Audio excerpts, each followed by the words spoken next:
Now we'll start the second part of this lecture, and the topic is 19th century important events and influences, sources of new words. Sound shift.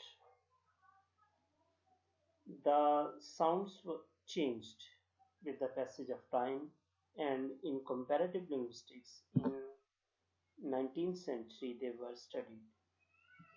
First of all, philology's definition should be studied. The study of ancient texts and documents dating back to antiquity.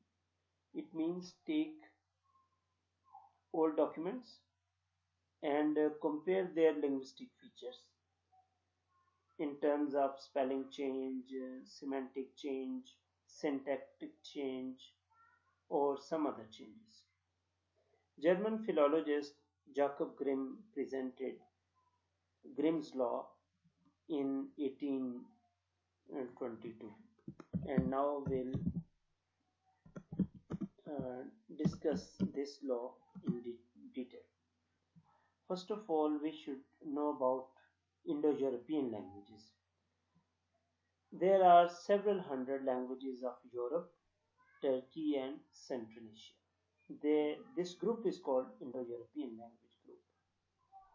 Germanic language, when we say, we focus on English, German, Dutch, and Scandinavian languages. Scandinavian countries are Finland, Denmark, Norway, and Holland. Here these are three lines and they are very important. From Indo-European languages, there are changes into Germanic languages. P, T, and K. These sounds have been changed to F, Th, and H. P changed into F, Th changed into Th, and K changed into H. In the next line,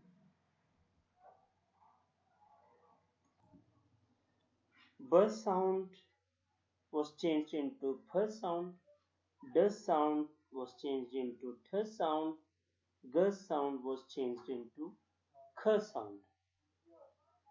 In the third line, B sound changed into B sound,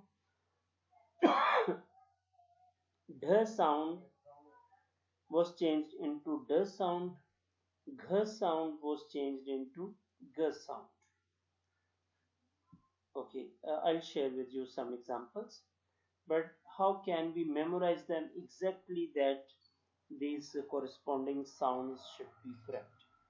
I have memorized them in Urdu way, and I use the technique of mnemonics. Mnemonics mean have some keywords to memorize something.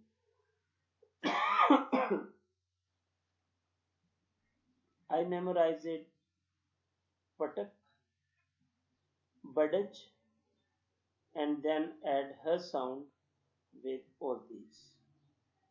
Then come to the right side, fatha, first sound, third sound, and her sound. Then see it on the left side there is patak, and the same has been written here. In the second line,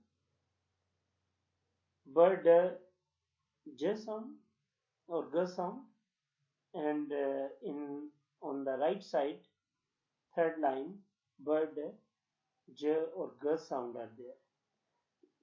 So first of all, you will memorize these three lines, and then you will find its application and its examples. Okay, Pita word is Sanskrit word, and P has been changed into first sound like father. Look at in Latin, pater, in Italian, padre, in French, pere, in German, Vater. Here V is pronounced as F, and here also P sound has been changed into F sound. I do apologize, maybe my pronunciation is not absolutely correct when I pronounce German language or French language or Italian language. Pada. You are familiar with the word pedicure. Pada or pa, satta pa. In Urdu, you have come across this phrase. Pada is a Sanskrit word, and in English, this is foot. Here, uh, P has been changed into fur, and in Urdu, pa word is present for feet. In Sanskrit, there is bhratar, and in English, there is brother. Look at bh bh has been changed into b, and t has been changed into th. Uh, Look at again here. Bh and bird. Here is bh and here is b.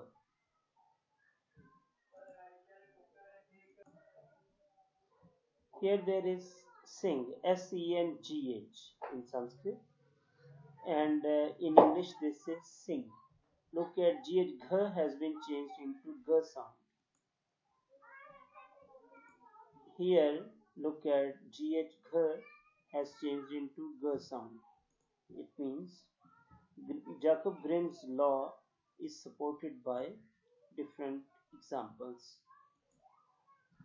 Okay, new grammarians. Grammar is a complex phenomena.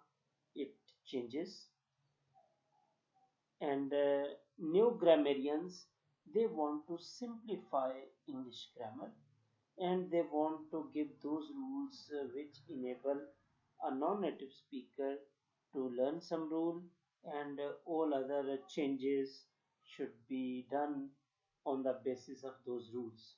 Like in classical correct English, British English, you find light, lit, lit. But in generalized rules, new grammarians believe that it should be light, lighted, lighted, because ed is easy to memorize, so there should be ease in grammar. So this such changes were also introduced in 19th century, and American English is a good example for this simplification and for this ease. And they have brought changes in the use of collective noun. They also changed spellings like realize, R-E-A-L-I-Z-E, program, P-R-O-G-R-A-M. So they removed those spellings which create confusion or difficulty.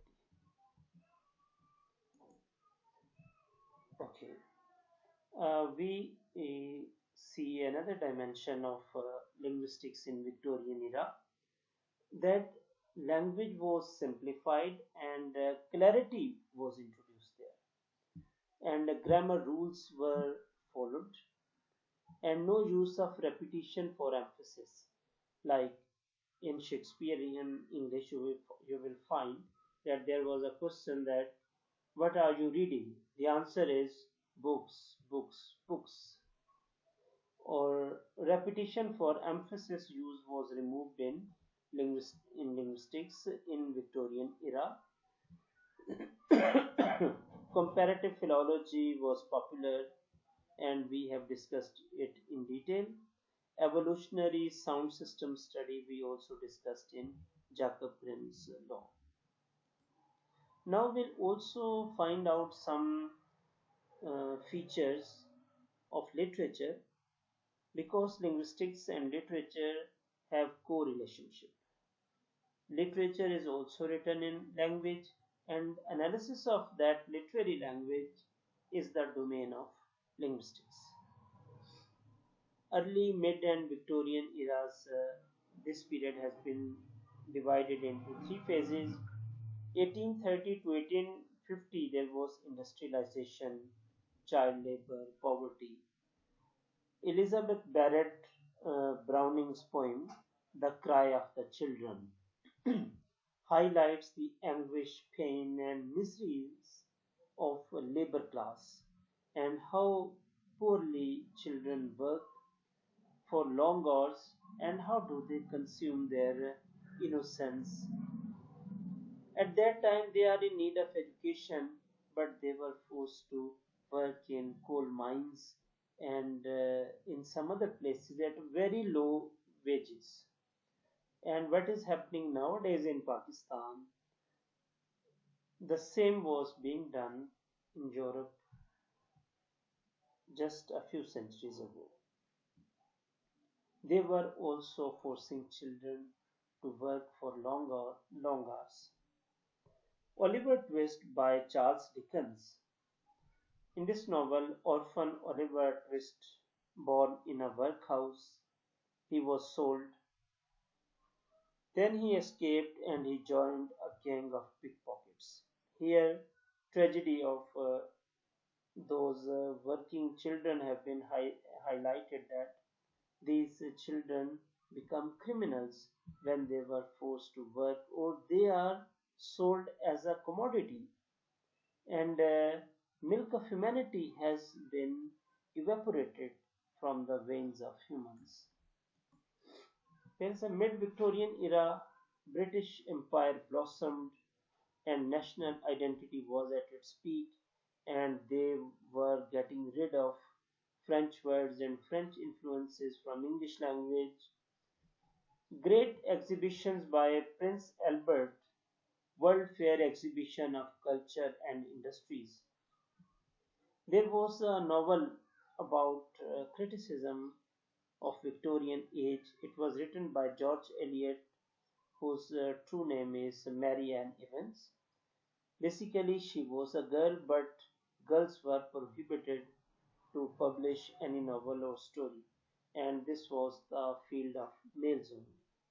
So she changed her name. She used a pen name, which was masculine name George Eliot, and she wrote the novel Mill on the Floss.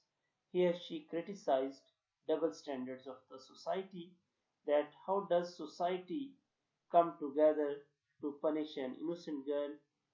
Here a girl was in the river and there was a hurricane and she was taken away in the boat, but when she came back after 1 or 2 days, the villagers called her the wrong girl. They considered that she had done some illicit relationship and she does not deserve to live in the village because she is stigma on us. So she and her mother were forced to leave the village because they were bad.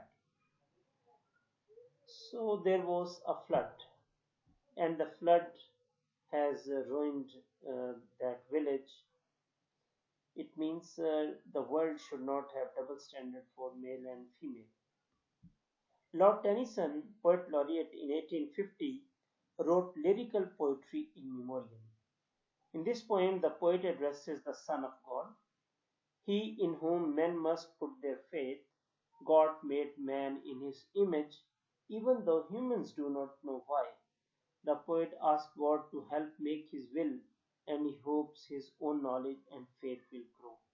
Here it has been highlighted that human beings have been created on the coloring of God.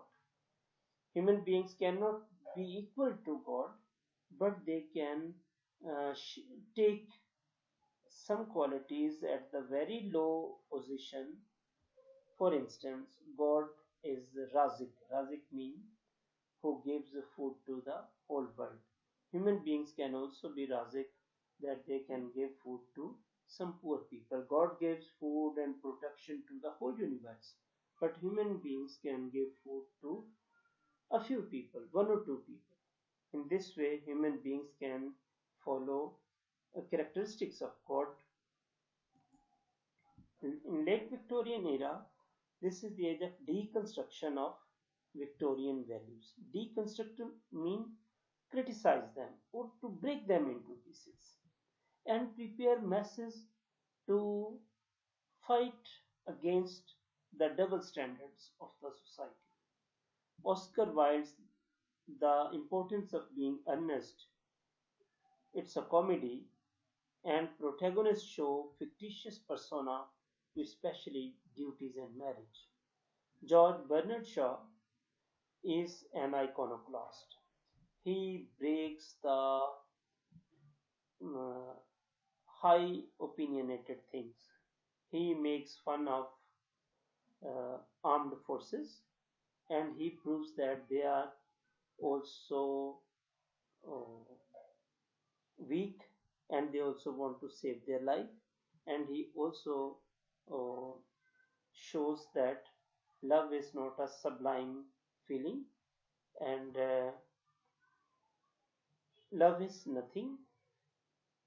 And big words here he mentions that a person is showing his love for a prestigious family, but in heart he loves the mate. Robert Browning, his natural rhythm is also the linguistic quality of late Victorian era. Sources of new words in 19th century. In 19th century, words were borrowed from other languages. English has borrowed almost 29% words from French language. Chauffeur, chiffon, garage were borrowed from French language. Word bonanza has been borrowed from American English. As I have discussed earlier, that English has cosmopolitan vocabulary. English colonialism spread almost all over the world, and they used to claim that sun has never set on us. And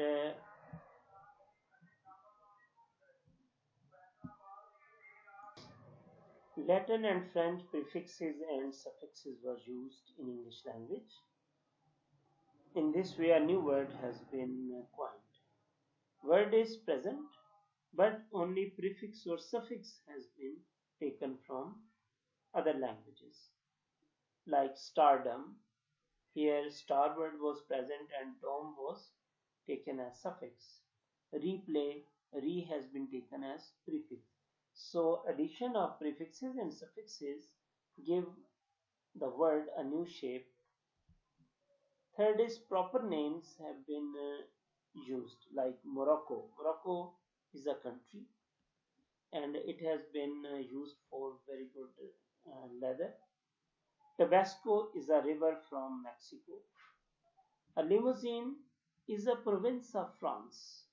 And now, if you say the word limousine, everybody considers and knows it as a long car, and it's very expensive. Old words have got new meanings. Broadcast, its meaning was seat, but now its meaning is to telecast some program. English dialects, local words, and colloquialism are also sources of new words. English has borrowed words from rural areas, and they have been modernized. The word kapde is an Urdu word, and rustic people, rural people use it in Urdu or in Punjabi. But nowadays, a very fashionable outlet has been opened with the word kapde. In the same way, khadi. Khadi was the old-fashioned uh, tool for making pieces of cloth, and poor people used to wear khadi cloth. Now they have made it a fashionable brand by changing its pronunciation khadi, and now rich people can afford to wear khadi dresses.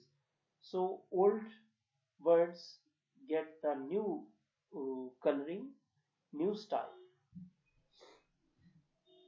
Village food was very cheap, and nowadays modern and fashionable hotels give the rural coloring, rural touch, classical touch, and in such hotels are present in Islamabad. And Dera hotels are also very famous and they are very expensive. This Pradesh in Islamabad, it has complete rural touch.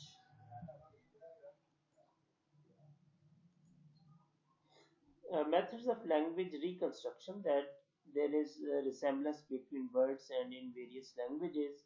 We have discussed comparative reconstruction, that we compare languages and we reconstruct words, as I discussed that prefixes or suffixes are added, and in this way the words are reconstructed. And there is also question, did languages descend from a common parent? Yes, it's true. There is a mother, there is a prototype. Prototype means a language from which other languages have been derived. I'm saying prototype is mother language, as I have talked that Arabic is the mother of all languages. Another group say that Sanskrit is the mother of all languages.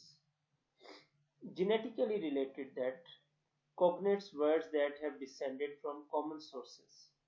That, like I have discussed, example of Pita and Padre, and they have resemblance. And I'll also share some other cognates. Okay, like English man, Dutch man, same spelling. German, one N has been added. In Danish, M A N D. In Swedish, M A N man. English hand, H A N D. In Dutch, H A N D. German, H A N D. Danish, H A N D. And Swedish, same, H A N D. In English, the word is summer. In Dutch, this is zomer. In German, this is summer. In Danish, it's summer. In Swedish, it's sommer. S-O-M-M-E-R. So these are cognates. Some cognates are very close to each other, as I have shown you in this. They are very closely related or very close cognates. Here they are distantly related cognates, like English is two, in Russian dva, in Hindi do, in English brother, in Russian brat, in Hindi bhai, in Sanskrit brata. So some words are distantly related cognates, that there are several changes. But if you work keenly, you can find this close relationship. Okay, techniques of reconstruction are phonetic plausibility strategy, that their sounds are mixed. There is difference between protoforms and later forms must be phonetically plausible. Protoforms mean original form. Later forms are which were changed with the passage of time. Majority rule strategy, that majority of cognates should be assured. That majority of words should be changed with the same rule. Remember one key point, that no rule is 100% applicable. If one rule is applicable 90%, we call it rule, that it covers most of the features. There is internal reconstruction, to reconstruct the earlier form of language even without reference to comparative data. French to English change, we can understand it. French is M-A-Z-I-K, magic. In English, magic. Or in French, music, and in English, music. And logic is logic. So internal reconstruction can also help us, that the words have been modified slightly and a person can understand their differences or changes with just a little bit attention. So here we try to cover up 19th century changes. If you have any question, feel free to ask. I'm here to reply all your queries. Thank you so much.